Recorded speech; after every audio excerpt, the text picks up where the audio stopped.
पारंजित दिग्दर्शित थंगलान सिनेमा 6 सप्टेंबरला प्रदर्शित झाला. या सिनेमाला अनेक स्तरातून प्रशंसा मिळत आहे, परंतु दक्षिण भारतात 100 करोड पार करून नंतर उत्तर भारतात रिलीज करूनही या सिनेमाला थिएटर मिळणे मुश्किल झाले व ज्या सिनेमागृहात थंगलान रिलीज झाला त्यांनीही दिवसातून 2 शो लावले, एक सकाळी पहिला व रात्री शेवटचा, जेणेकरून थंगलान पाहणारेही ते पाहू शकणार नाहीत. असो, हे वर्तन आपण हजारो वर्षे भोगत आहोत. सिनेमाची सुरुवात होते शेतीपासून. या सर्व जमिनी आपल्या पूर्वजांच्या होत्या, त्या कशा प्रकारे लुटण्यात आल्या हे दाखविले आहे.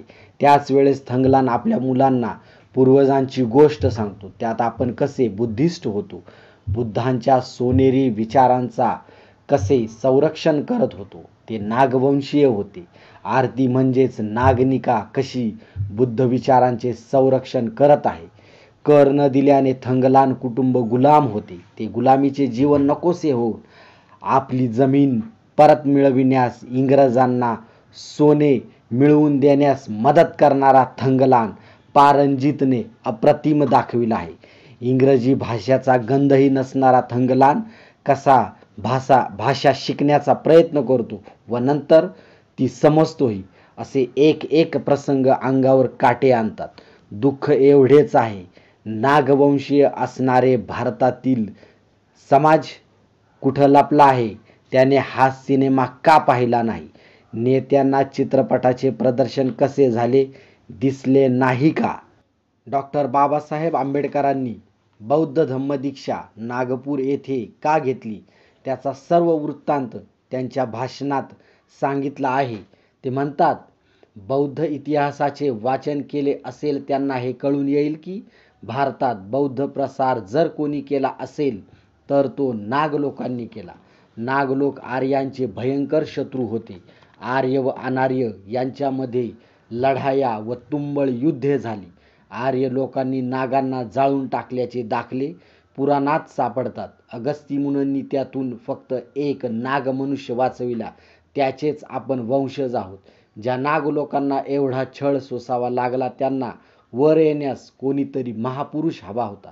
त्यांना तो महापुरुष गौतम बुद्ध भेटला. भगवान बुद्धाचा उपदेश नाग लोकांनी सर्व भारतामध्ये पसरविला.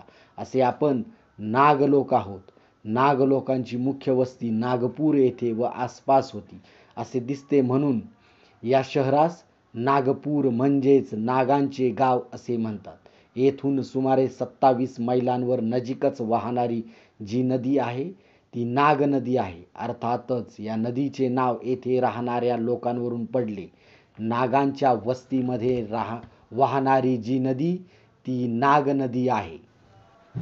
तर ज्या नागांनी बुद्ध विचारांसाठी हजारो वर्ष लढा दिला ते प्रतिकात्मक नागातून पारंजितने दाखविले आहे. थंगलान सिनेमात बोलतो, ही लढाई स्वाभिमानाची आहे. जमीन आणि निसर्गाशी नागांची किती जवळीक होती या सिनेमातील या दृश्यावरून दिसते. थंगलान लगेच ओळखतो जमिनीत खड्डा कसा पडला ते. नागवंशीयांचा इतिहास रुपेरी पडद्यावर दाखविणारा पारंजीच्या सिनेमाला थिएटरमध्येच जाऊन बघा. ही विनंती. आपण सिनेमा पाहणे म्हणजे आपण आपल्या चळवळीचा भाग होत आहोत एवढेच. जय भीम, नमो बुद्धाय.